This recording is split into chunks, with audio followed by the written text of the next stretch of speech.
أهلا بيكم سنة تالتة إعدادي. النهاردة هنحل مع بعض أسئلة الدرس الثالث من الوحدة الأولى بعنوان الكشوف الجغرافية لقارات العالم الجديد من كتاب الامتحان. بس قبل ما نبدأ ما ننساش نصلي على النبي عليه أفضل الصلاة والسلام، ويلا بينا نبدأ على طول ونقول بسم الله.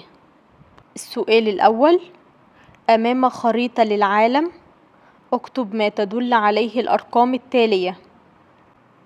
1. جزر وصل إليها أول مستكشف أوروبي، جزر البهاما. 2. المستكشف البريطاني الذي وصل إلى المنطقة المشار إليها برقم 2، جيمس كوك. 3.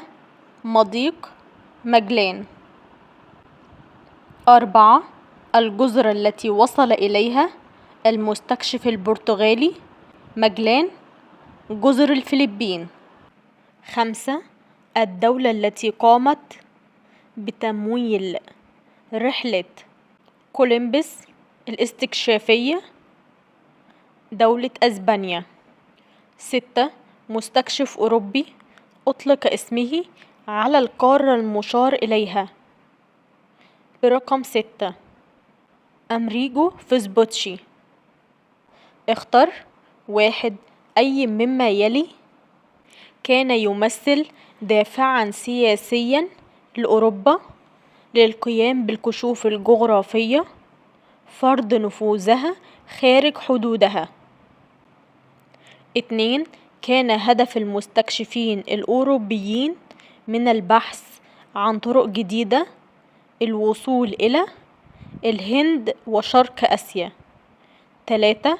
اعتمد كولومبس على فكرة كروية الأرض للوصول إلى قارة آسيا بشكل أسرع، فأبحر متجها نحو الغرب. 4. بعد وصول كولومبس إلى جزر البهاما تابع رحلته الاستكشافية في البحر الكاريبي. 5. شارك فيسبوتشي في عدد من الرحلات الاستكشافية إلى السواحل الشرقية بقارة أمريكا الجنوبية. 6. وصل جيمس كوك في عام 1770 إلى الساحل الشرقي لقارة أستراليا. 7. الموطن الأصلي لكل من كولومبس وأمريجو فيسبوتشي هو دولة إيطاليا. 8. يتمثل وجه الشبه بين الرحلات الاستكشافية لكل من كولومبس وماجلان في جهة تمويل رحلاتهم. 9. تنسب أولى الرحلات الأوروبية الموثقة تاريخيا إلى قارة أستراليا للبحارة الهولنديين. اكتب كلمة صح أو خطأ مع التصويب. 1. بدأت أوروبا في القرن ال15 الميلادي حركة كبرى من الكشوف الجغرافية شملت مناطق لم تكن معروفة بالنسبة إليهم. صح. 2. كان تطور السفن والأدوات الملاحية من العوامل التي ساهمت في نجاح المستكشفين الأوروبيين في القيام برحلاتهم البحرية. صح. 3. يعد تكوين إمبراطوريات استعمارية خارج القارة الأوروبية أحد الدوافع الاقتصادية للكشوف الجغرافية. غلط، دي من الدوافع السياسية. 4. سعت الدول الأوروبية إلى زيادة ثرواتها من المعادن النفيسة من قارات العالم الجديد. صح. 5. وصل كولومبس إلى الجزر البريطانية بعد رحلة مليئة من الصعوبات. غلط، وصل إلى جزر البهاما. 6. يعد أمريجو فيسبوتشي أول من أطلق على المحيط الهادي ذلك الاسم؟ غلط، ده ماجلان. 7. رسم جيمس كوك خرائط تفصيلية للساحل الغربي لأستراليا. غلط، للساحل الشرقي. أكمل. 1. من عوامل نجاح الكشوف الجغرافية التقدم في علوم الرياضيات والفلك والجغرافيا. 2. ساهم تطور السفن والأدوات الملاحية في تحديد الاتجاهات والمواقع بدقة. 3. من أمثلة الدول الأوروبية التي تنافست على الكشوف الجغرافية البرتغال وأسبانيا. 4. من الدوافع السياسية لحركة الكشوف الجغرافية أصبحت قوة الدول الأوروبية مرتبطة بما تمتلكه من مستعمرات خارج حدودها. 5. من الدوافع الاقتصادية للكشوف الجغرافية الحصول على السلع الثمينة مثل التوابل والحرير. 6. استطاع المستكشف ماجلان الانتقال من المحيط الأطلنطي إلى المحيط الهادي عبر مضيق ماجلان. 7. مهدت رحلات جيمس كوك الاستكشافية للاستيطان الأوروبي في استراليا. صوب ما تحته خط. 1. بحث الأوروبيون في رحلاتهم الاستكشافية عن الحديد والنحاس لاستخدامها في سك النقود. غلط، الذهب والفضة. 2. وصل كولومبوس إلى سواحل أستراليا من دون أن يدرك إنه وصل إلى قارة جديدة. وصل إلى سواحل أمريكا الشمالية. 3. واصل ماجلان رحلاته عبر المحيط الهادي إلى جزر بريطانيا. غلط، جزر الفلبين. 4. توصل ماجلان إلى أن الأرض المكتشفة في الأمريكتين ليست جزءا من قارة آسيا. غلط، مش ماجلان، ده أمريجو فيسبوتشي. اكتب ما تشير إليه كل عبارة من العبارات الآتية. 1. رحلات بحرية قام بها الأوروبيون بدأت من القرن ال15 الميلادي لاكتشاف طرق بحرية جديدة. دي الكشوف الجغرافية. 2. طريق تجاري بري سعى الأوروبيون لتجنبه في الوصول إلى الهند وشرق آسيا. طريق الحرير البري. 3. فكرة انطلق من خلالها كولومبوس لكي يصل إلى آسيا عبر طريق أقصر وأسرع، كروية الأرض. 4. مضيق يقع أقصى جنوب قارة أمريكا الجنوبية وسمي على اسم مستكشفه مضيق ماجلان. 5. دولة أصبح الساحل الشرقي لأستراليا تابع لها بعد اكتشافه على يد جيمس كوك دولة بريطانيا. من هو مستكشف إيطالي أقنع ملوك آسيا بتمويل رحلته التي وصل بها إلى البحر الكاريبي؟ ده مين ده؟ كريستوفر كولومبوس. 2. مستكشف إيطالي شارك في العديد من الرحلات الاستكشافية للأمريكتين فسميت على اسمه تقديرا لجهوده أمريجو فيسبوتشي. 3. مستكشف برتغالي قام رفاقه بعد وفاته باستكمال رحلته محققين له أول رحلة بحرية حول العالم ماجلان. 4. مستكشف بريطاني رسم خرائط تفصيلية للساحل الشرقي لأستراليا جيمس كوك. بما تفسر 1. أهمية تطور السفن والأدوات الملاحية في نجاح الكشوف الجغرافية. لأنها ساهمت في تحديد الاتجاهات والمواقع بدقة، وده ساعد المستكشفين على القيام برحلات بحرية متعددة. 2. سعى الأوروبيون لاكتشاف طرق تجارية جديدة غير خاضعة للمماليك والعثمانيين بهدف الوصول إلى الهند وشرق آسيا دون المرور عبر طريق الحرير البري أو الأراضي التي كانت خاضعة لسيطرة العثمانيين والمماليك لتجنب دفع رسوم مرور التجارة. 3. كان البحث عن المعادن النفيسة أحد الأهداف الاقتصادية للكشوف الجغرافية الأوروبية، لأن الدول الأوروبية سعت إلى زيادة ثرواتها من المعادن النفيسة خاصة الذهب والفضة لاستخدامها في سك النقود. 4.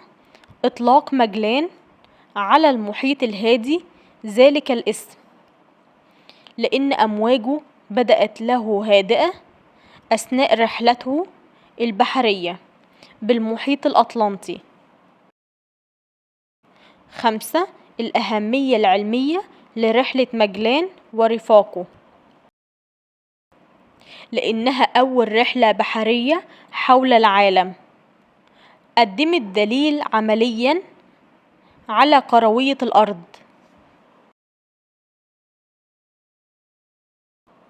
ما الآثار الناتجة عن 1.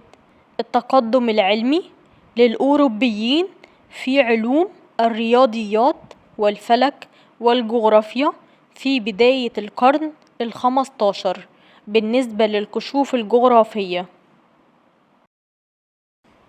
ترتب على ذلك أصبح التقدم ده عاملا مهما في نجاح الكشوف الجغرافية والقيام برحلات بحرية متعددة.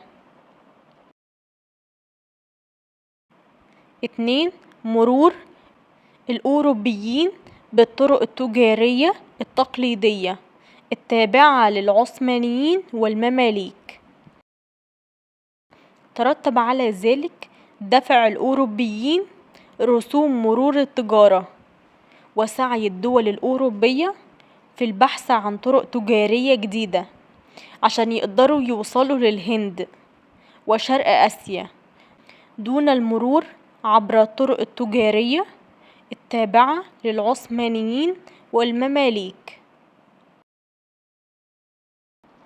3. عبور مجلان المضيق الواقع بأقصى جنوب قارة أمريكا الجنوبية، ده هيؤدي إلى اكتشاف طريق بحري بيصل بين المحيط الهادي والمحيط الأطلنطي وتسمية المضيق باسمه. 4. استكمال رفاق مجلان رحلته البحرية. ترتب على ذلك حققت أول رحلة بحرية حول العالم وقدمت دليل على أن الأرض كروية. 5.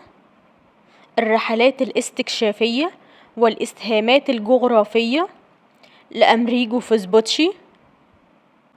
ترتب على ذلك التوصل إلى أن الأراضي المكتشفة ليست جزءا من قارة آسيا بل هي عالم جديد وقارة مستقلة، وإطلاق الجغرافيين الأوروبيين اسم أمريكا على القارتين نسبة إليه وتقديرا لجهوده.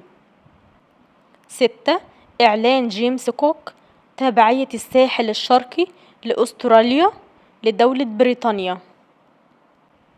ترتب على ذلك بدأ الاستيطان الأوروبي لأستراليا. دلل 1. وجود دوافع سياسية لدى دول أوروبا للقيام بالكشوف الجغرافية، حيث تنافست بعض الدول الأوروبية زي البرتغال وأسبانيا في التوسع وفرض نفوذها خارج حدودها، وهتكون إمبراطوريات استعمارية خارج القارة الأوروبية، وبكده أصبحت قوة الدولة مرتبطة بما تمتلكه الدولة من مستعمرات خارج حدودها. 2. كان للكشوف الجغرافية دوافع اقتصادية.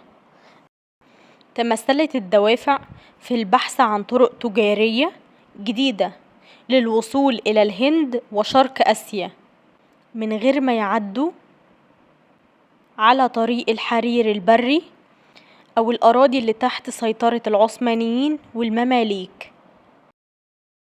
3. بدأت رحلات كولومبس اعتمادا على أساس علمي جغرافي. انطلقت رحلته من فكرة كروية الأرض. هو كان شايف إن الإبحار غربا ده هيخليه يوصل لآسيا بشكل أسرع وأقصر. 4. نجحت رحلات كولومبس في الوصول لمناطق خارج القارة الأوروبية. وصل إلى جزر البهاما بالقرب من الساحل الجنوبي الشرقي لقارة أمريكا الشمالية. تابع رحلاته في البحر الكاريبي من غير أصلا ما يعرف إن هو وصل إلى قارة جديدة. 5. تعددت إنجازات فيسبوتشي الاستكشافية. شارك في العديد من الرحلات الاستكشافية في السواحل الشرقية لقارة أمريكا الجنوبية وأجزاء من قارة أمريكا الشمالية. وفي الآخر اكتشف إن الأراضي اللي هو اكتشفها دي مش جزء من قارة آسيا، دي بتمثل عالم جديد وقارة مستقلة. 6. لعب الهولنديين دور في الكشوف الجغرافية للعالم الجديد. أولى الرحلات الأوروبية الموثقة إلى قارة أستراليا في القرن ال17 الميلادي إلى البحارة الهولنديين، وبعد كده بدأت رحلات المستكشفين الأوروبيين. 7. مهدت حركة الكشوف الجغرافية الطريق للاستيطان الأوروبي في أستراليا. رحلة المستكشف البريطاني جيمس كوك وصلت إلى الساحل الشرقي لأستراليا ورسموا خرائط تفصيلية لهذه المناطق وأعلنوا إن هذه المناطق تابعة لبريطانيا، وبكده بدأ الاستيطان الأوروبي في أستراليا. ماذا كان يحدث إذا 1. لم تتطور العلوم والسفن والأدوات الملاحية الأوروبية؟ لن تنجح الكشوف الجغرافية ولن يستطيعوا تحديد الاتجاهات والمواقع بدقة. 2. لم يتوافر الدافع السياسي للتوسع الخارجي لدى الأوروبيين. لدى الدول الأوروبية لن تتجه الدول الأوروبية لمنافسة بعضها في التوسع وفرض النفوذ خارج حدودها وتكوين إمبراطوريات استعمارية خارج القارة الأوروبية. 3. لم يفرض العثمانيين والمماليك رسوم على الأوروبيين المارين بطرق التجارة عبر أراضيهم. لن يقوم الأوروبيون بالبحث عن طرق تجارية جديدة عشان يقدروا يوصلوا إلى الهند، وكانت هتتأخر أو تقل دوافع الكشوف الجغرافية، وبالتالي تأخر اكتشاف قارات العالم الجديد. 4. لم يقنع كولومبس إقناع ملوك أسبانيا بتمويل رحلته. لن يتمكن كولومبس من القيام برحلته الاستكشافية وبالتالي لن يستطيع الوصول إلى جزر البهاما القريبة من الساحل الجنوبي الشرقي لقارة أمريكا الشمالية، وبالتالي تأخر اكتشاف قارات العالم الجديد. 5. لم يستكمل رفاق ماجلان رحلته البحرية،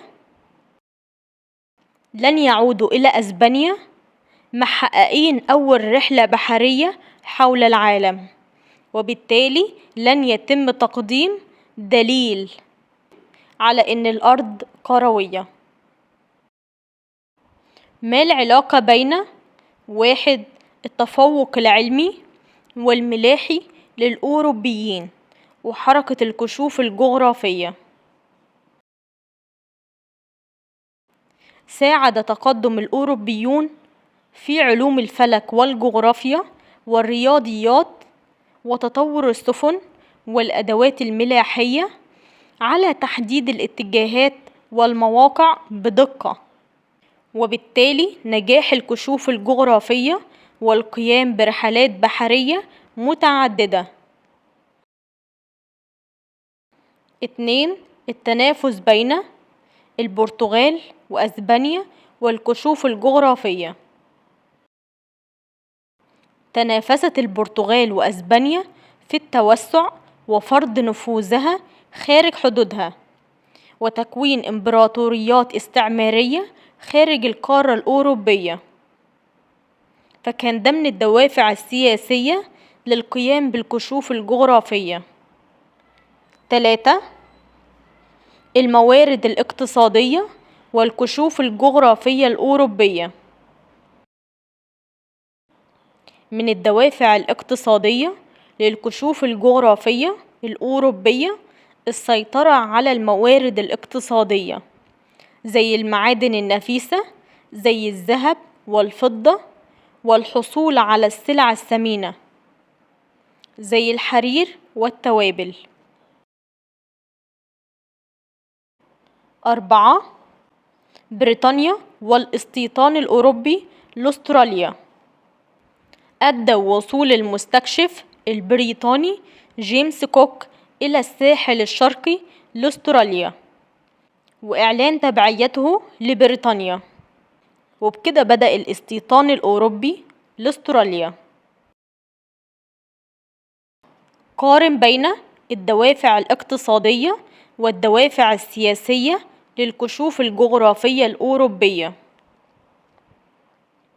الدوافع الاقتصادية البحث عن طرق جديدة للوصول إلى الهند وشرق آسيا والبحث عن المعادن والسلع الثمينة. الدوافع السياسية تنافس بعض الدول الأوروبية زي البرتغال وأسبانيا في التوسع وفرض نفوذها خارج حدودها وتكوين إمبراطوريات استعمارية خارج القارة الأوروبية. 2. كولومبس وجيمس كوك من حيث الدولة التي ينتمي إليها كل منهما وأهم الإنجازات الاستكشافية. الدولة اللي بينتموا ليها دولة إيطاليا. أهم إنجازات كولومبس انطلقت الرحلة بتاعته من فكرة كروية الأرض. هو كان شايف إن الإبحار ناحية الغرب ده هيخليه يوصل بسرعة وفي وقت قصير، فأقنع ملوك أسبانيا بتمويل رحلته وقدر إن هو يوصل إلى جزر البهاما بالقرب من الساحل الجنوبي الشرقي لقارة أمريكا الشمالية. هو كان فاكر إن هو كده وصل إلى جزء من آسيا.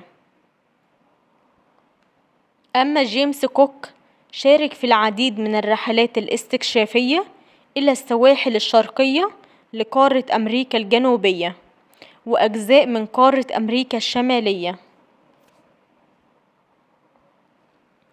وبكده نكون خلصنا حل أسئلتنا. ما ننساش نصلي على النبي عليه أفضل الصلاة والسلام، وأي حد عنده سؤال يكتب لي في التعليقات وإن شاء الله هرد عليكم. ومع السلامة يا حلوين، أشوفكم في فيديو جديد.